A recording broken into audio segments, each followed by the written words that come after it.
Hi, my name is Lila Bashan. I'm a humanitarian development professional with almost 20 years of experience, and everything that we talk about are our own personal views. It is not the representation of the U.S. government. I'm here today talking with Ellen Scholl, a consular officer at the U.S. Embassy here in Yerevan. Thanks for talking to me today. Thanks so much for having me, Lila. I appreciate it. Can you just start by telling us what your current job entails? Sure. So I am a Foreign Service Officer. This is my first tour. Very fortunate to be in Yerevan. And first tour officers generally start out doing consular work. I'm politically coned, which is basically a track. We call them cones. But I am working in the consular section here. And basically in the consular section, we have two big missions. One of them is to represent and liaise with and otherwise protect American citizens abroad. And we also facilitate legitimate travel to the U.S. How did you get started on your career in international affairs? For me, there were two kind of big drivers. One is the idea of service. I feel really lucky to have been, by random chance, born in a country where I can say what I want, I can do what I want, I can write what I want, I can have my opinions, and I can serve in any career I want. And so I think the idea of service and sort of repaying that debt the universe gave you is really important. Yeah. So I've always wanted to serve in some capacity. And the international relations side, I think it started with books, oddly enough. I love that. I grew up in Texas where my family at least didn't really travel. The community I grew up in was great, but relatively speaking, ethnically homogenous. And so books really gave me that kind of window to the world to kind of see there are all different kinds of people and places and cultures and practices out there. And that for me was like endlessly fascinating as a child. And diplomacy is kind of like the grown-up version of those books. You get to figure out how to organize the world and how to kind of negotiate in that space of different cultures and practices. I love that. That's so cool. So I have to ask, is there one book that was your favorite growing up, or that you knew that question was coming? That's also such a hard question. Honestly enough, I think it started with some of the frontier books, the kind of books about the American West and the idea of exploration. Yeah. Cool. So how did it grow? What were the steps you took? I got really lucky. And it was all pretty much a random series of accidents that kind of led in a zigzagged but long arc towards this job. When I went to college, I thought I was going to be a journalism major. That was kind of, in my mind, the way to work in this space. You basically learn the practice of telling stories. But I had a very, very honest undergraduate advisor when I went to her and told her this, because you have to pick your specialty. Where did you go? The University of Texas. Oh, okay. Is that in? It is in Austin, which is a great city. So I told her this is what I want my specialty to be. And she kind of looked at me and was like, great, you're about 10 years too late. That industry is dying. So I started taking other classes, ended up very randomly in this great multidisciplinary career program. And then right about the time I went to graduate, the financial crisis happened. Oh, goodness. Yeah, but I had a few months earlier taken a job as a messenger in the Texas Senate, which is basically an errand runner. But I got really lucky. I think it was my first week, and I got sent on a job with a committee director to meet one of his staff people who was bringing in tacos for lunch. He was late. So the two of us are sitting, waiting for his car to pull up. I have my big cart, and we're just making small talk. And the director is basically like, hey, we have a position that's opening. Do you want to come interview? And I interviewed, got the job about a week before the bottom fell out of the economy. Oh my gosh, that's amazing. And my first boss was just amazing. He sat me down, asked what I wanted to do. I said I was interested in international issues broadly. And he basically said, okay, here's the energy portfolio. It's as international as you're going to get in the state of Texas. It just happened to be a bit of a right place, right time, and I think most importantly, right boss. But I love that also shows that you think your life's going in one direction and it goes in another direction, and then you take a chance on another thing or given an opportunity. It's just really cool how that happens. It was a whole lot of luck. A whole lot of being in the right place, right time, and a whole lot of people providing opportunities and just kind of seeing where they led. And where did they lead? Where did you go after that? So I stayed there for around 3 years. It was a really great introduction into just kind of how politics work on a really basic level, and just kind of getting the concrete skills in a certain way, the writing, the briefing, the legislation, that kind of thing. And after a couple of years, I wanted to see how that worked on the federal level, so I went to Congress and worked on the Hill, basically doing the same thing, just on a different level. for 2.5, 3 years. For your congressperson, your congressional rep? So I went also to a committee. Oh, okay. Which basically means that you technically work for the committee chair, but your job is kind of in the policy space, working on the issues the committee has jurisdiction over versus working kind of solely for your boss's political priorities and his relationship with his constituents. Or her. Or her. Yes. Mine happened to be a he. How do you get a job on the Hill? Also a lot of luck. Oh, okay. I started talking to people in Texas. Some of them had businesses which took them to DC. Some of them had previously worked there and come back. Had spent a whole summer really just kind of doing the coffee networking thing. Also applying to jobs, but never having been to DC before, doing it blind, not hearing anything back. Yeah. Getting pretty discouraged. And then one of my coworkers was like, "Why don't you talk to my dad's golf buddy?" And I was like, "I don't know if I want to talk to your dad's golf buddy," but he was pretty insistent that he had a big network in DC. And you were doing informational interviews anyways, yeah. And so I thought, why not? And so his dad's golf buddy made me meet him on a Saturday before his round of golf. So it was like 7:30 in the morning on a Saturday in his downtown Austin kind of office. He's putting on his sunscreen, getting ready for the, kind of golf day. And we start talking, and he just kind of cuts me short after a few minutes and was like, "I think you do really well in DC. I think you have a reason you want to go. You have some interesting experience here that's relevant, and I've got a friend on the call." And he basically calls up his buddy, who is the chair of a committee with jurisdiction over energy, water, climate, everything I've been working on, and says, "I've got this girl. She's looking for a job, and I think she'd be a great fit." And they basically said, "We'll take you in an assistant capacity, and if after 3-4 months everything's working out, you can move into a policy role." Oh my god. And again, it was just, amazing. I mean, things you can't plan. And then you moved to DC having never gone there before, you packed everything up, and I mean, it just goes to show you should talk to everyone, because you never know, even if someone's like applying sunscreen while they're talking to you, they might be your ticket. And you never know where those conversations are going to go. Yeah. You never know what type of people you're going to meet. And I mean, sometimes they're even just interesting, fun conversations to have. They may not lead anywhere, but you get another person's perspective on your field of work. So that's amazing that then you were able to go to the Hill and have a job on the Hill. And you were there for, how long were you? About 2 or 3 years. And I kind of got to the point where I'd been more on the kind of domestic policy and regulatory side of energy issues. And I'd always wanted to use energy as a hook kind of into the international space. So kind of felt like, okay, I've done this. I've gotten what I needed out of it. It's been interesting. It's been fun. But now it's time to kind of take a turn back to the direction I want to go in. So I went back to grad school, which was amazing. I loved the period of time in life that was graduate school. Where did you go? I went back to Texas, actually. Oh, interesting. I had not anticipated doing so. I had just finished paying off my undergraduate loans. Congratulations. That's amazing. It's such a wonderful feeling, and I will say, plug for working for the federal government is all of the amazing student loan repayment. So I kind of had this moment where I was like, it's time to go back to school, and I'm out of debt from previous school. And when I was applying and kind of going through the decision-making process, financially, it just kind of came down to, do I want to be repaying my loans, or do I want to not have loans? And UT was really, really generous. And it gave me the chance to go back and be near my family. Which in hindsight, especially in this job now, was a really special time to get to have. So I went back to Austin, and it was great. We had wonderful teachers. The program was excellent. I made lifelong friends. I can't complain. What did you study? They have a degree called Global Policy Studies. And then were you able to do internships while in Austin or get professional experience? So I ended up doing this program that the State Department had started in, I think 2014 was the first year. The State Department has a couple of different programs to promote diversity within its ranks, one of which is the Pickering program, there's the Wrangell program, and they started a new program called the Foreign Service Internship Program. This 2-summer-long internship program where you spent 1 summer at Maine State in DC on a country desk, and then you went to that country the following year, which was so cool. So I got to spend a summer in DC doing...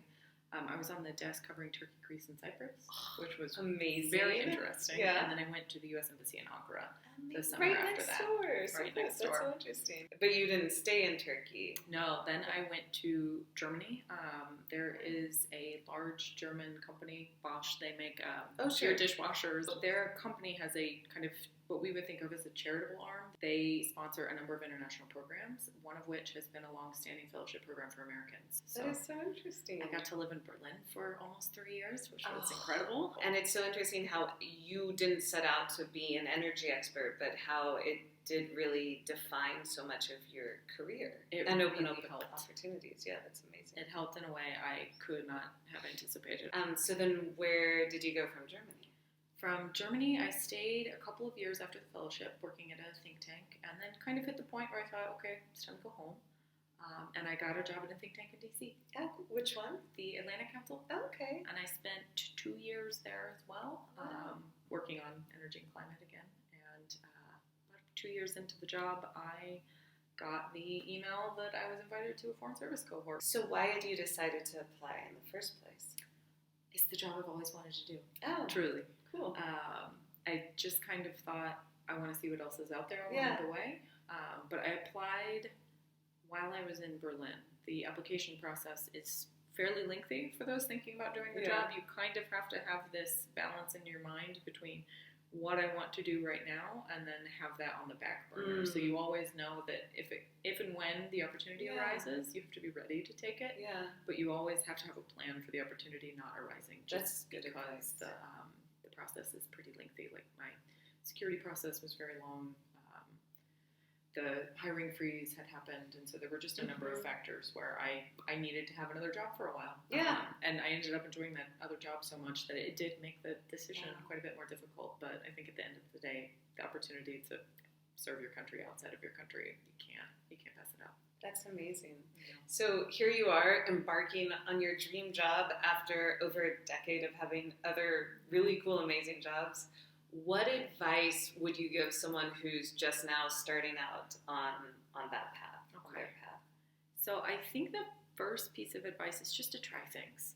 Like international relations is not really a concrete job. I mean, there are jobs like diplomat, like development specialist, but you kind of have to forge your own path to get to those jobs, and it really is a bit of a build your own adventure. Yeah. And I think for some people, the public service aspect really fits. For some people, the NGO route or the development organization maybe really fits. We now live in a world where there are tons of companies out there who are multinational. There are consulting firms that are multinational. There's a lot of ways, I think, to be an international relations specialist, and you really have to figure out what works for you. So I would say just don't be afraid to take internships, to try things. Don't be afraid to leave a job if it doesn't fit for you, and just really see what's out there, because at the end of the day, I think the most important part is finding something that you love doing. Yeah. And that process will help you get to that place. It's like dating. It is like dating. And along the way, you make yourself a more attractive candidate. I mean, if you have a variety of experiences in different sectors, different places, you've picked up a variety of skills along the way, you're ultimately more competitive when you find that job where you're like, this is the one, this is it.